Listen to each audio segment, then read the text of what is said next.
with the next chapter, windstorms and cyclones.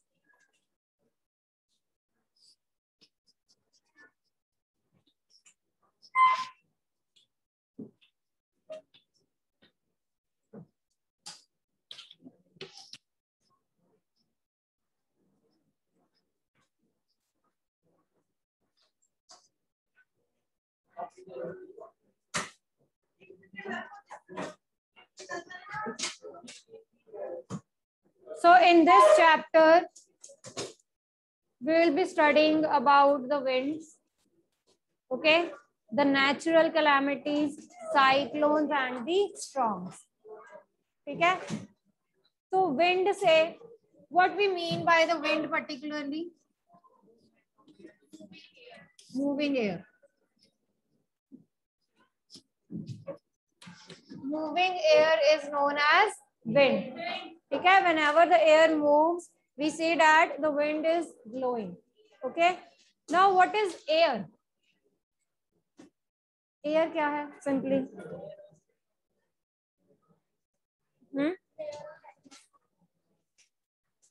Okay, atmosphere क्या है ये बताओ?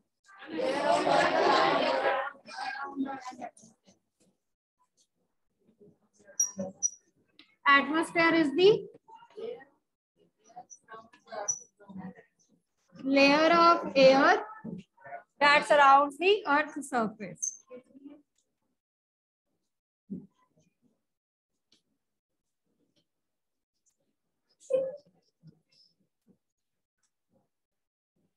That is called as air. Air is very, very important for the survival. Important है कि नहीं? Why it is important? Okay. Importance of atmosphere or importance of air. It contains gases. Oxygen है. That is important for the survival of the mankind. Ozone layer है. Ozone layer है, ये आपने सारी इंपॉर्टेंसेस में लिख लेने हैं पॉइंट. ठीक है? First is oxygen, second is ozone layer. Ozone layer that protects us from the harmful UV radiation that are coming from the sun. Okay, next, it balances the temperature of the earth. Any other thing?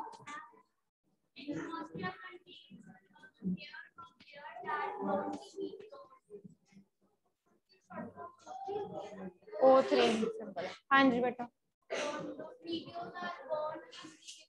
Okay, so that also helps the meteors in not reaching the earth surface that will otherwise hit the earth surface. Okay, so जैसे आपने यहाँ पे लिखा है कि ozone layer को ozone layer से protect करता है, वैसे ही it helps in the burning of the meteors so that they don't reach the earth surface. तो वो पहले ही एटमॉस्फेयर में जो मिट्योर्स हैं वो बर्न हो जाते हैं, जिसके कारण वो अर्थ सरफेस को हिट नहीं करते हैं. हाँ जी, any other point for the importance? Importance of atmosphere, importance of air जो उसमें है. ठीक है जी. तो एटमॉस्फेयर में ऑक्सीजन है, गैसेस है, यूजफुल गैसेस हैं that are important for the survival. They consist of, हाँ जी, ऑक्सीजन. ओके, ऑक्सीजन है, वो तो ओजोन में ही आ जाएगा, यूवी रेडिएशन से प्रोटेक्ट करती है. ठीक है? हाँ जी, important. It balances the temperature of the earth. जो एटमॉस्फेयर है वो टेम्परेचर बैलेंस करने में हेल्प करता है. ठीक है? With the movement of the air. And it also helps the burning of the meteors so that the meteors they don't reach the earth surface. Any other point? Okay, so next is the properties of the air. Next is properties of air. Sit down.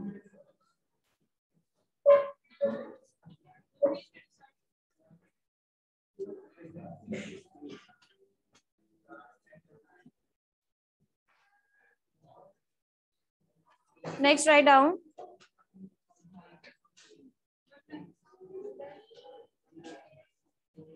Okay, till now we discussed about wind. Wind के बाद हमने atmosphere और atmosphere की importance discuss की है. Okay, now coming to the next is properties of air.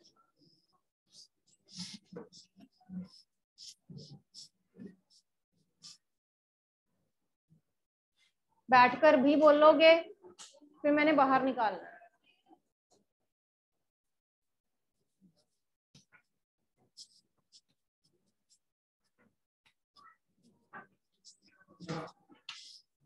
So in this we will be studying about the two main properties of the air, that air exerts pressure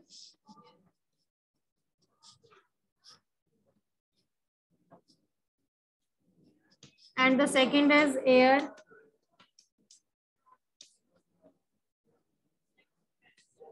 expands on heating and that air also it contracts on cooling. Is that clear? तो कहते हैं कि जो air है आपकी वो at each and every point it exerts pressure and that pressure is known as air pressure, atmospheric pressure. That pressure is known as, to be very specific, it is atmospheric pressure. Okay? To be very specific अगर हम बात करें तो उसको हम क्या कहते हैं? Atmospheric pressure कहते हैं. So atmospheric pressure is the pressure exerted by the air that is present in the atmosphere. Okay? So atmospheric pressure क्या है? The pressure exerted by the air that is present in the atmosphere. Okay? तो कहते हैं कि जो आपकी air है वो at each and every point things के ऊपर, आपके ऊपर, हर चीज के ऊपर क्या अप्लाई कर रही है? प्रेशर अप्लाई कर रही है और उस प्रेशर को हम एटमॉस्फेरिक प्रेशर कहते हैं. Second is air expands on heating. Whenever we are going to heat any substance, the air that is present in that substance it expands. इसका मतलब क्या है कि जो एयर है उसकी क्या बढ़ जाती है? Volume. The volume of the air it increases. Okay, whenever you are going to heat any substance, तो हीटिंग से क्या होगा? जो उसके अंदर की जो एयर है that will get increased in its volume. और जब कोई चीज कॉन्ट्रैक्ट कर रही है कूलिंग पे, that means जो उसकी वॉल्यूम है वो, that means जो एयर है उसकी वॉल्यूम कम हो गई, इसीलिए वो सब्सटेंस जो है वो क्या कर गई? कॉन्ट्रैक्ट कर गई. ओके, वैक्यूम पंप्स देखे हैं आपने? जब वैक्यूम पंप में से वो जो एयर है आप बाहर निकाल लेते हो तो वो चीज बिल्कुल कॉन्ट्रैक्ट हो जाती है ना, कॉम्पैक्ट हो जाती है. तो same is the case. Okay, जब आप उसमें से एयर जो है वो रिमूव कर लोगे, कूल कर लोगे, ठंडी कर लोगे, ठीक है, तो उसकी जो वॉल्यूम है वो क्या हो जाएगी? कम हो जाएगी. And when you are going to heat some substance, okay, the air inside that substance it will expand. Is that clear? Now let's discuss in detail the very first property, air exerts pressure.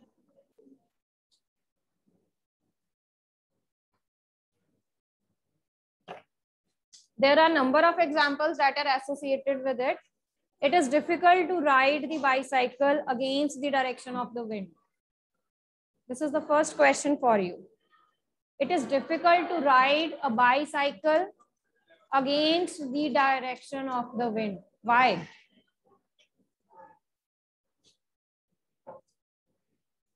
कहते हैं whenever we are moving opposite to the direction of the wind, ठीक है, तो bicycle हो गया, boat हो गई, ये सारे जो हैं वो चलाने डिफिकल्ट हो जाते हैं. Why? क्योंकि एयर क्या कर रही है मेरे ऊपर? प्रेशर एक्सर्ट कर रही है. Okay, the air is exerting pressure on the bicycle, on the boat, so that's why it is difficult to ride a bicycle against the direction of the wind.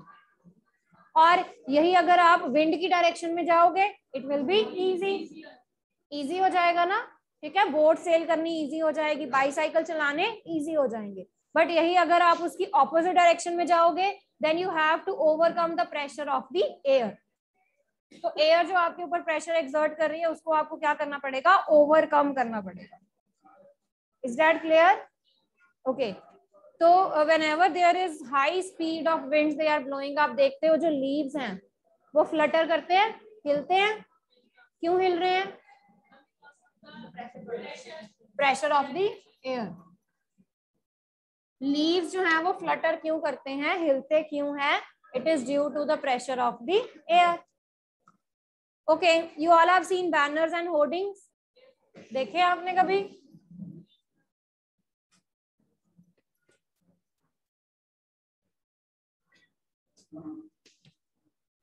Roads पे लगे होते हैं banners and hoardings, वो भी हिलते हैं. Why they move? Because of the air pressure.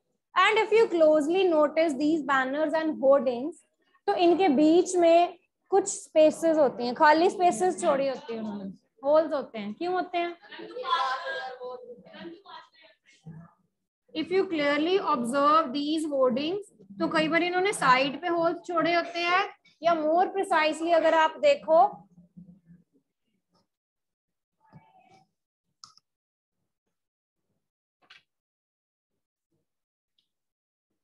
या तो साइड्स पे होल्स छोड़े होते हैं, या इन बिटवीन भी जो है वो कई बार होल्स होते हैं. ओके, ये जो बैनर्स और होर्डिंग्स होते हैं इनके. Why? So these holes they will allow the air to pass through them. Otherwise ये जो एयर है वो उनके ऊपर कॉन्टिन्यूसली क्या करती जाएगी, प्रेशर एक्सर्ट करती जाएगी, और इससे ये जो बैनर्स हैं और जो होर्डिंग्स हैं वो टियर भी हो सकते हैं. अगर आप यहाँ पर कोई होल या स्पेस नहीं छोड़ रहे हो, तो what it ultimately do, the air pressure, the pressure of the air that is exerting on the hoardings and the banners, वो उसको क्या कर सकती है, टियर कर सकती है, फाड़ सकती है उन बैनर्स को. Okay, so that's why the holes they are left in there, ताकि जो एयर है वो इजीली उनमें से क्या कर सके, पास हो सके. Is that clear? Okay, so this is all about the pressure that is exerted by the moving air. Okay, जो moving air है वो pressure exert करती है. It is easier to ride a bicycle in the direction of the wind, but not against the direction of the wind. It is easier to row the sailboat in the direction of the wind. ठीक है, तो bicycle होगी, boat हो गया, कुछ भी उन्होंने कहा है. ओके, सो अगर आप विंड की डायरेक्शन में जाओगे तो वो इजी होगा, बट अगर अगेंस्ट द विंड जाओगे तो वो विंड जो है वो आपके ऊपर क्या एक्सर्ट करेगी, pressure. These all are the examples that can be asked to you. Okay, one more example is there for the exertion of the atmospheric pressure. You might have done this activity in your 6th standard. tin can की जो activity थी पढ़ी हुई है आपने? Have you done the activity of tin can? हाँ, crush होने वाली.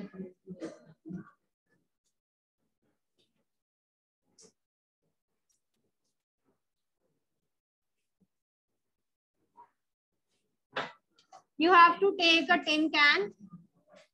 ठीक है, उसको हमने हीट करना शुरू करना है.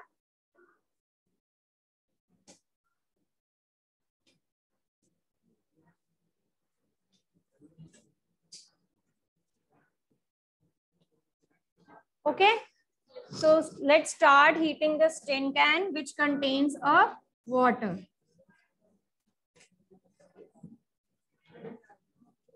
हाँ जी बेटा, ठीक है. इनिशियली अगर मैं देखूं वाटर है, तो ये जो सारी स्पेस है that is filled by the air.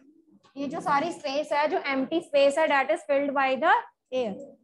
यानी कि अंदर कुछ एटमॉस्फेरिक प्रेशर है, एयर का कुछ अपना प्रेशर है, जो अंदर एयर है उसका अपना कुछ प्रेशर है, जो बाहर है air that is also exerting pressure, वो क्या हो जाता है, एटमॉस्फेरिक प्रेशर.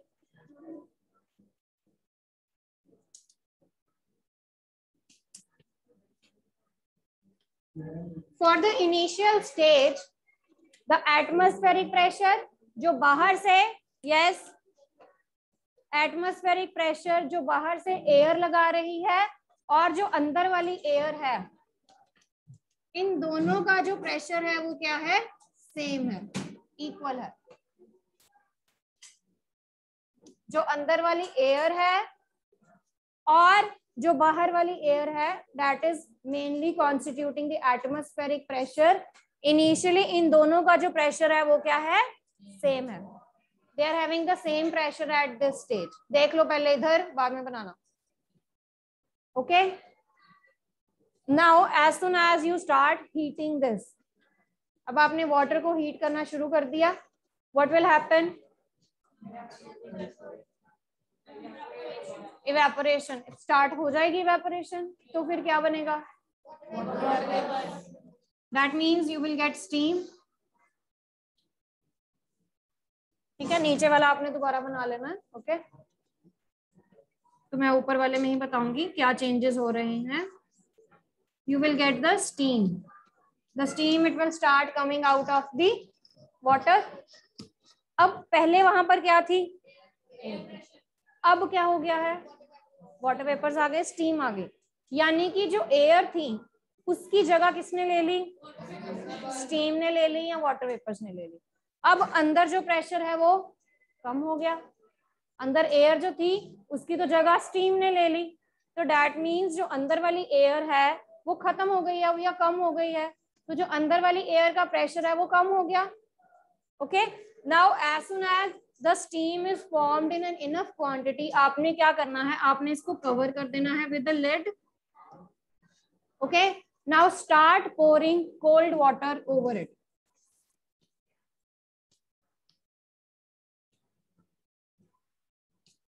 ओके, स्टीम आपने जो बननी थी उसके बाद उसके ऊपर एक लिड लगा दी है, यू हैव क्लोज्ड दैट, और उसके ऊपर आपने कोल्ड वाटर जो है वो डालना शुरू कर दिया। व्हाट यू विल सी,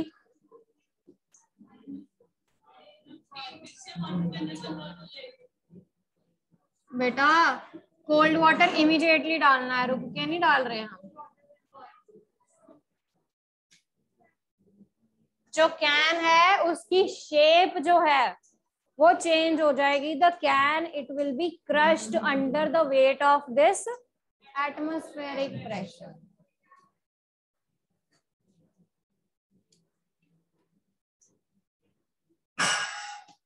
मैंने अभी आपको बताया जब स्टीम बननी शुरू हुई तो जो एयर प्रेशर है, अंदर का जो प्रेशर है वो कम हो गया, बाहर का प्रेशर, तो जो बाहर से एयर है वो उसके ऊपर क्या अप्लाई कर रही है, फोर्स अप्लाई कर रही है। तो वो फोर्स किसके ऊपर लगी, तो इसीलिए कैन क्या हो गया, क्रश हो गया। हाँ बना लो, ये नीचे वाला आपने सेम बना लेना है, where you are heating that.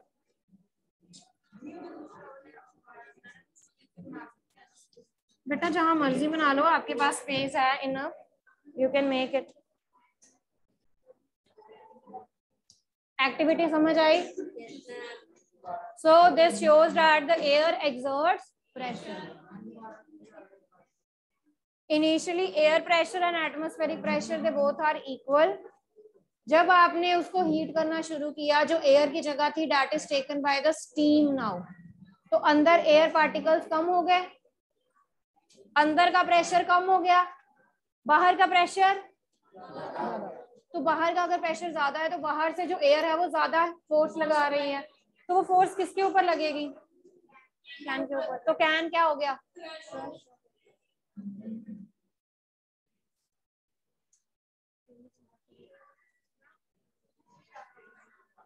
इधर आ जाओ।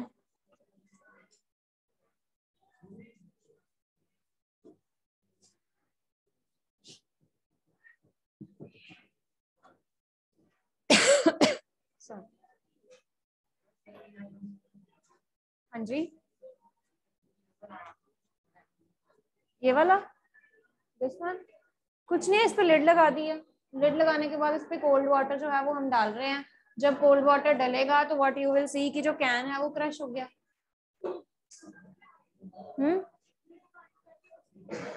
हाँ, उसको लिड से बंद कर दिया और उसके ऊपर कोल्ड वाटर डाला है।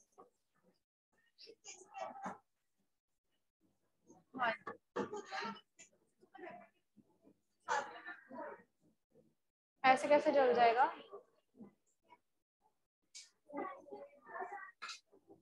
कैन के ऊपर डालना है, बाहर डालना है।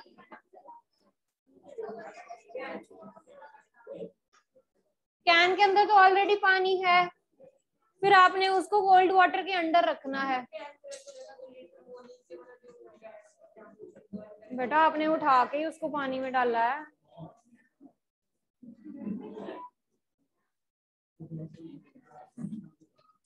बेटा कैन को उठा के फिर उसके ऊपर पानी डाला है, ठीक है। मतलब ले लो जी, ठीक है।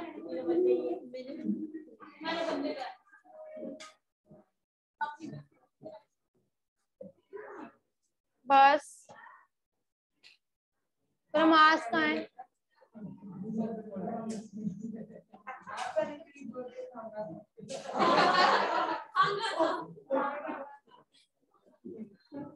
चलिए राइट डाउन नेक्स्ट प्रॉपर्टी।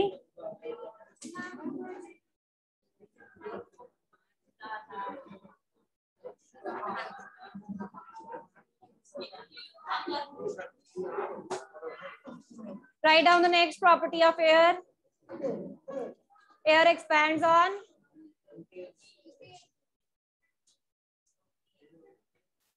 इसकी मोस्ट कॉमन एग्जाम्पल है, you all have seen the process of making of chapatis. चपाती फूल जाती है, क्यों? क्योंकि उसके अंदर जो एयर है वो कैसी है? उसके अंदर जो एयर है वो कैसी है? हॉट। और हॉट एयर क्या करेगी? उस चपाती को राइज करवा देगी। It will expand it's size. Okay, is that clear? So this is the example where we are showing that the hot air or air expands on heating.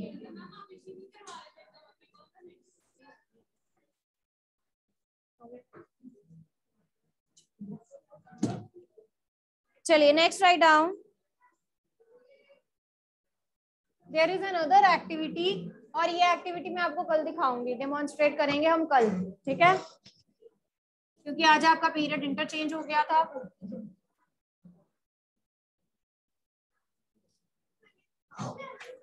I'll show you. ये वाली नहीं जो अभी की, वो वाली नहीं, जो अभी हीटिंग और कूलिंग वाली करेंगे वो दिखाऊंगी।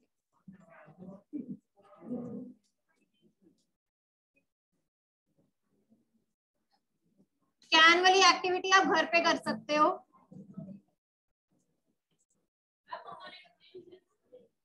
फिर मत करना। हाँ, आज चपाती बनाओगे फिर देखोगे वो फूलती है कि नहीं।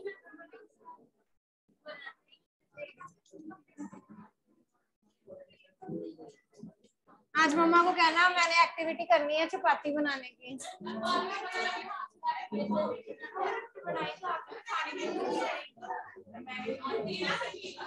चलिए इनफ बेटा।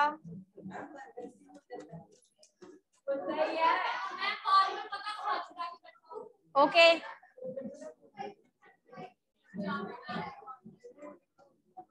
see, for this activity what we are going to do is we are going to take a test tube। ठीक है, हमने एक टेस्ट ट्यूब लेनी है। अच्छा, आपने काम करना है, आपने बैलून लाने हैं, छोटे छोटे वाले जो होते हैं ना, बैलून्स लाने हैं। लाने लेके आने हैं। हाँ, छोटे साइज वाले जो, बहुत ज्यादा छोटे नहीं, ठीक है, जो टेस्ट ट्यूब के ऊपर आ जाए इतने एक साइज के। कोई बात नहीं, जिनके बैलून्स फिट हो जाएंगे टेस्ट ट्यूब पे वही लगा लेंगे, ठीक है। चलो, you have to take a test tube, over this test tube, जहां पर इसका माउथ है टेस्ट ट्यूब का, उसके ऊपर आपने एक बैलून फिट करना है।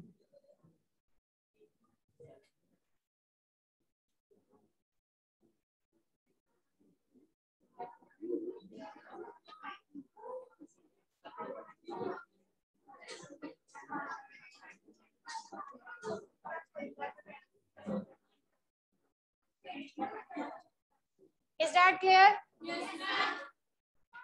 टेस्ट ट्यूब लेनी है, टेस्ट ट्यूब के ऊपर आपने एक बैलून जो है वो लगा देना है. Okay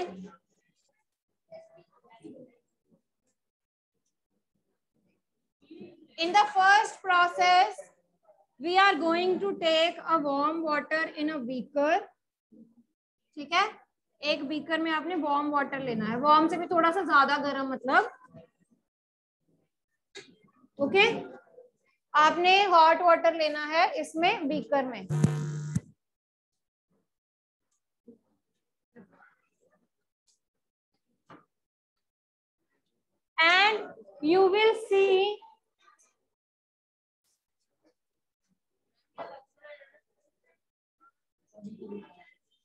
And you will see ये जो बैलून है वो इन्फ्लेट हो जाएगा.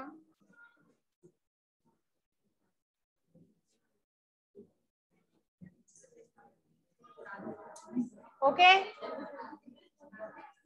the balloon will inflate when you put that in the hot water. Okay, क्यों?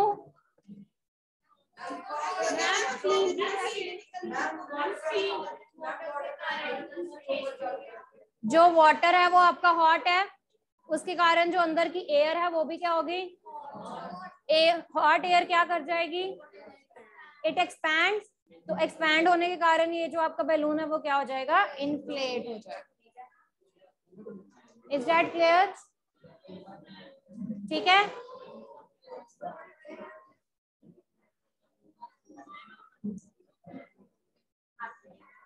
बेटा यहाँ तो आप अपनी बातें कर लो या मेरा सुन लो.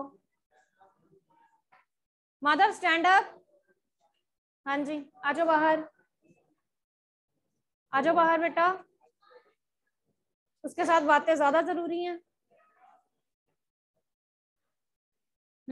चारण,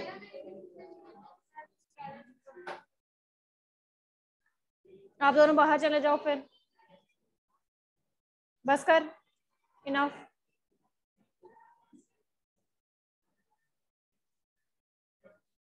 इन the third process what we have to do, अब हॉट वाटर से हमने किस में चले जाना है, कोल्ड वाटर.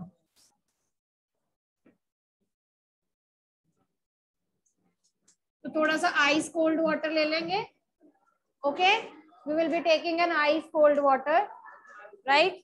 तो ये सेम बैलून, ये सेम टेस्ट ट्यूब जिसमें बैलून इन्फ्लेट हुआ था, इसको यहाँ से उठाना है और उसको कहाँ पर रख देना है, दूसरे वाले बीकर में. ओके, यही सेम टेस्ट ट्यूब को उठाना है आपने जो इन्फ्लेट हुई है, उसको सेकंड कोल्ड वाटर के बीकर में डाल देना है. Now what you will observe, the balloon will deflate. जो आपका बैलून है वो डिफ्लेट हो जाएगा. ओके,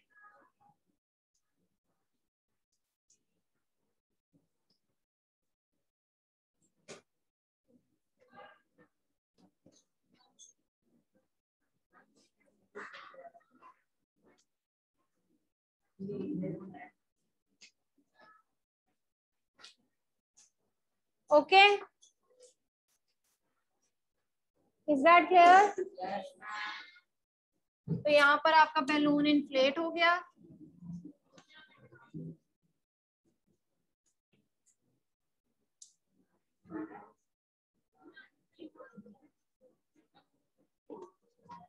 ओके, तो पहले हमने उसको इन्फ्लेट कर लेना है, फिर उसको डिफ्लेट करके दिखाना.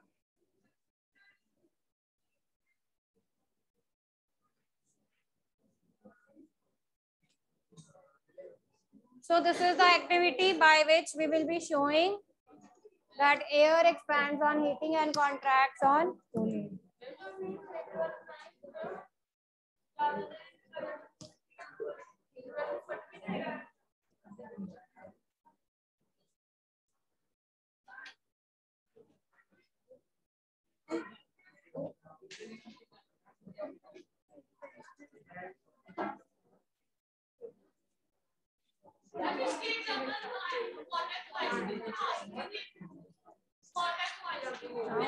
वो भी जर्नल एग्जाम्पल ले सकते हो आप. वाटर के बाद जो आइस बनते हैं उसका साइज बढ़ जाता है ना, हैवी हो जाती है, ठीक है, तो दैट मीन्स वो कॉन्ट्रैक्ट हो गई उसके बाद। Okay, so this is the activity by which we will be showing that the air it expands on heating and the contracts on cooling। करना क्या है, हमने बैलून लेना है, ओके, तो उसको हॉट वाटर में डालेंगे तो वो क्या हो जाएगा, इन्फ्लेट हो जाएगा, और उसको कोल्ड वाटर में डालेंगे तो डिफ्लेट होगा, उसका साइज छोटा हो जाएगा। ओके, सो दैट शोज कि जो एयर है वो हीट करोगे तो उसका वॉल्यूम बढ़ जाएगा, और अगर आप उसको आइस कोल्ड वाटर में डालोगे यानी कि उसका टेम्परेचर कम करोगे तो उसकी वॉल्यूम क्या हो जाएगी, कम हो जाएगी।